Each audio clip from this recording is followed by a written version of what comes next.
Ngayon, tayo ay nasa ika-4 na hakbang ng 5S, ang standardize.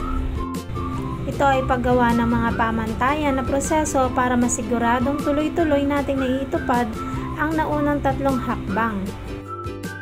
Mahalaga meron tayong checklist or store organizational chart para malinaw sa lahat ang role ng bawat isa. Dito, nalalaman nila kung ano yung assign sa kanila sa housekeeping, visual, product assignment, at iba pa. Meron din dapat tayong visual guide. Mahalaga ito sa bahagi ng standardize dahil tumutulong itong mapanatili ang kaayusan at consistency.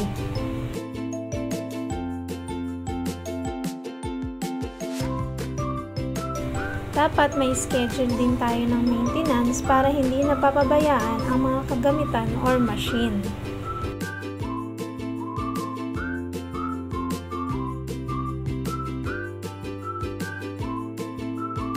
Isa ding mahalaga sa standardize ang labeling.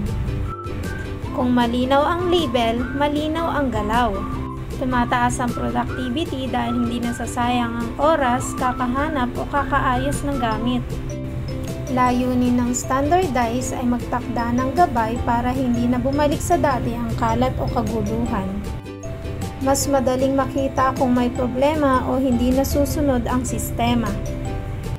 Dahil may standard na flow sa trabaho, mas mabilis ang service, consistent ang quality, mas maganda ang overall experience ng customer.